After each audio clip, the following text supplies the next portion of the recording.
بسم اللہ الرحمن الرحیم۔ موت کا کوئی علاج نہیں۔ یہ کہانی کسی سچے واقعات پر مبنی ہے۔ بہت سال پہلے کی بات ہے، ایک گاؤں میں ایک لڑکی تھی۔ دوسرے بچوں کی طرح اس کو بھی کھیل کود میں بہت مزہ آتا تھا، اور بچے تو اس کی سنتے ہی نہیں ہیں۔ تیز بارش ہو یا تیز دھوپ، بچوں کو تو بس کھیلنے سے مطلب ہوتا ہے۔ سخت گرمیوں کا موسم تھا اور دوپہر کا وقت تھا۔ نور اپنی کزن شاہانہ کے ساتھ اس جگہ جہاں وہ ہمیشہ کھیلنے جاتے تھے۔ وہ جگہ ان کے گھر سے تھوڑی ہی دور تھی، اور وہاں پر ایک درخت تھا جہاں پر بچوں نے کھیلنے کے لیے ایک جھولا لگایا ہوا تھا۔ ویسے تو اس درخت کے پاس ہمیشہ ہی لڑکیاں موجود ہوتی تھیں، پر آج جیسے ہی نور اور اس کی کزن وہاں گئے تو وہاں پر کوئی بھی نہیں تھا۔ تو انہوں نے کہا کہ چلو اچھا ہے، آج تو ہم خود ہی مزے کریں گے، اور نور جلدی سے جا کر جھولے پر بیٹھ گئی، اور اس بات پر شاہانہ کو بہت غصہ آیا۔ شاہانہ نے نور سے کہا کہ پہلے مجھے بیٹھنے دو، پھر نور نے اسے نہیں بیٹھنے دیا اور شاہانہ غصے میں چلی گئی۔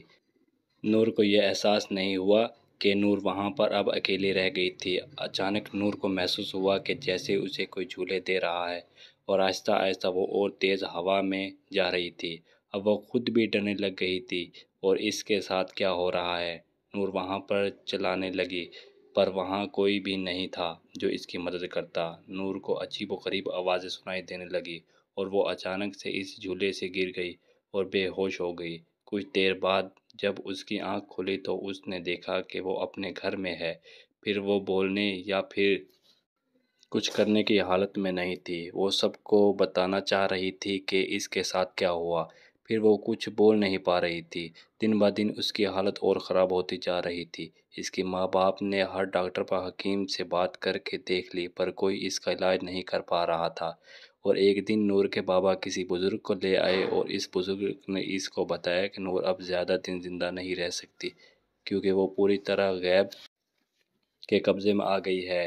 پر پھر بھی بزرگ نے اپنی طرف سے پوری کوشش کر لی کہ وہ نور کو بچا لے، پر کچھ دن بعد پتہ چلا کہ نور اب اس دنیا میں نہیں رہی۔ سننے میں کچھ یوں آیا ہے کہ مرنے کے کچھ دیر پہلے نور بالکل صحیح ہو گئی تھی، اور اس نے اپنی ماں کو سب کچھ بتایا، جو کچھ بھی اس کے ساتھ ہوا تھا۔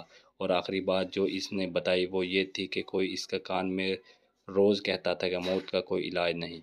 امید ہے کہ آپ سب کو یہ کہانی پسند آئی ہوگی۔ جزاک اللہ۔